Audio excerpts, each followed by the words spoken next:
दो सबसे अच्छे दोस्त रीना और टीना हायर एजुकेशन के लिए विदेश चले गए। ग्रेजुएशन के बाद उन्होंने वापस भारत आने का फैसला किया। उन्हें काफी साल हो गए थे और अब उन्हें नौकरी ढूंढनी थी। काम शुरू करने से पहले वो अपनी छुट्टियां एक साथ बिताना चाहती थी। दोनों अपने परिवार से मिलती है और अच्छा समय बिताती है।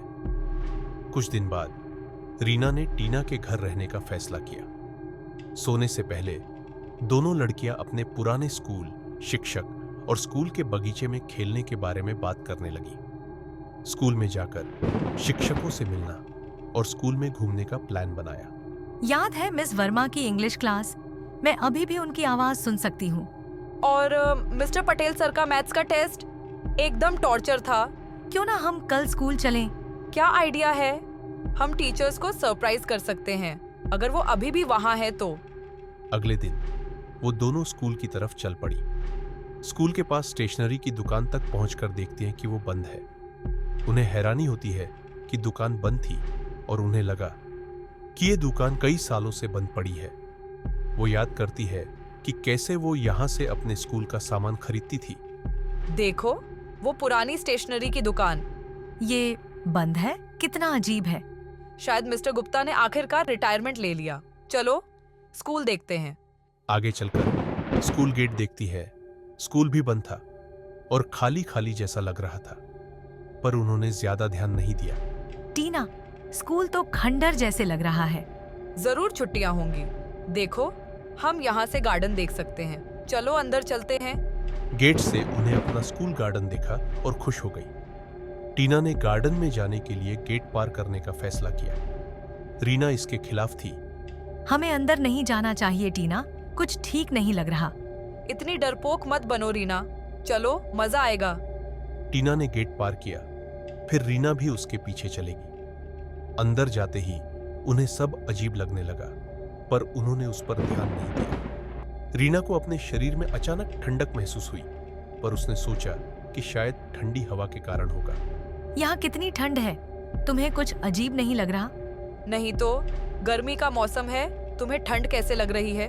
पता नहीं, लगता है वहाँ झूले पर कोई है, मगर ठीक से दिखाई नहीं दे रहा। मुझे तो नहीं लगता, कोई नहीं है। ठीक है, मुझे झूले पे बैठना है। चलो चले। थोड़ी देर बैठने के बाद रीना को वापस वो ठंडी हवा का एहसास होने लगा। उसने टीना को नहीं बताया। कुछ समय बाद टीना और रीना घर गई, खाना खाया और सो गई। सुबह जब टीना उठी तो टीना ने देखा कि रीना घर में कहीं नहीं थी। परेशान होकर टीना ने अपनी माँ को बताया। माँ, रीना गायब हो गई है। क्या? शायद वो अपने घर गई होगी। मैं उसके घर कॉल करके पूछ लेती हूँ। टीना की माँ रीना की माँ को फोन करने ही वाली थी। डोरबेल की आवाज आई। दरवाजे पर रीना थी। वो चुपचाप किसी से बात किए बिना घर में घुसी। रीना, तुम कहाँ थे? बिना बताए कहाँ गई थी तुम? मैं घर गई थी, माँ की याद आ रही थी और सब सो भी चुके थे, तो बिना बताए मैं घर गई और इसीलिए अभी वापस आ गई। 2 दिन अच्छे से कट गए। एक रात टीना की माँ 12 बजे अपने कमरे में उठ गई और उन्हें किसी के चलने की आवाज आई। वो देखने के लिए गई तो देखा वो रीना थी। जब रीना घर से निकलने ही वाली थी, टीना की माँ चुपके से रीना के पीछे जाने लगी। अचानक उसे हैरानी हुई जब रीना अपने पुराने स्कूल में प्रवेश की और झूले पर खेलने लगी। टीना की माँ हैरान थी और सोच रही थी कि रीना पुराने स्कूल में क्यों आई है। टीना की माँ ने तुरंत रीना की माँ को फोन किया। हेलो मिसेस शर्मा, रीना के बारे में है। वो पुराने स्कूल में है। आधी रात को। वो वहाँ क्या कर रही है? इतने अंधेरे में वो अकेले स्कूल के बगीचे के झूले पर झूल रही है। आप प्लीज जल्दी आ जाओ, मुझे कुछ सही नहीं लग रहा है। ठीक है, हम आ रहे हैं। रीना के मम्मी पापा एक तांत्रिक के साथ पहुंचे। तांत्रिक ने स्कूल पर मंत्र पढ़ा और उसे एक दृष्टि दिखाई दी जिसमें एक बच्ची थी जिसे एक पागल आदमी ने स्कूल में घुसकर मार दिया था। बच्ची अकेली झूले पर बैठी रहती थी क्योंकि बाकी बच्चे उसके साथ नहीं खेलते थे।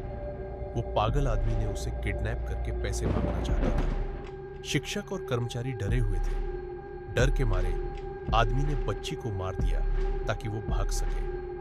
पार स्टाफ ने उसे पकड़ लिया और पुलिस को सौंप दिया, लेकिन दुर्भाग्य से बच्ची की जान चली गई। स्कूल की बदनामी के कारण से वो स्कूल को बंद कर दिया। वो बच्ची की आत्मा झूले से जुड़ गई क्योंकि वहां उसे सुकून मिलता था। तांत्रिक ने रीना पर मंत्र पढ़ा पर कुछ नहीं हुआ। रीना बेटा रुक जाओ, हमारी तरफ आओ। रीना अपने पापा की आवाज सुन के रुक गई, फिर वो जोर जोर से हंसने लगी। तांत्रिक जी, मेरी बेटी को बचा लीजिए प्लीज। चिंता मत कीजिए, मैं रीना के शरीर से आत्मा को निकालने का तरीका जानता हूँ। उसने एक मंत्रित धागा लिया, उसने उससे रीना को बांध दिया। जमीन पर एक छोटी आग जलाकर उसने प्रार्थना की और उस लड़की की आत्मा से बात की जिसने रीना पर कब्जा कर लिया था। हे भगवान, आत्मा को मुक्ति दीजिए। मैं बस एक दोस्त चाहती हूँ। मुझे रीना बहुत अच्छी लगती है। वो मेरे साथ इस झूले पर झूलना चाहती है। सुबह 3 बज रहे थे। समय कम है, हमें ये 3 बजे से पहले खत्म करना होगा, नहीं तो एक और दिन रुकना पड़ेगा और इसकी वजह से रीना ज्यादा खतरे में पड़ जाएगी।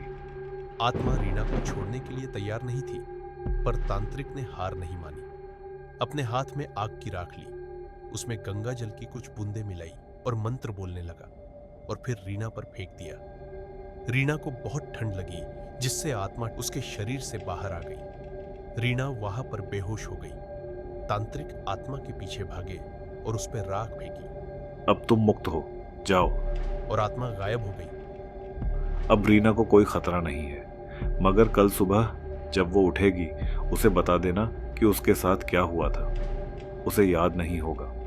रीना को ऐसी बंद पड़ी जगह पर जाने से बचना चाहिए। उसे आसानी से कुछ नहीं होगा, मगर जगह से दूरी बनानी चाहिए। ये उसके लिए सुरक्षित रहेगा।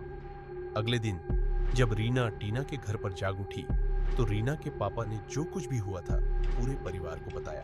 पूरी कहानी सुनने के बाद रीना और टीना ने अपनी छुट्टियां कम करके वापस विदेश लौटने का फैसला किया।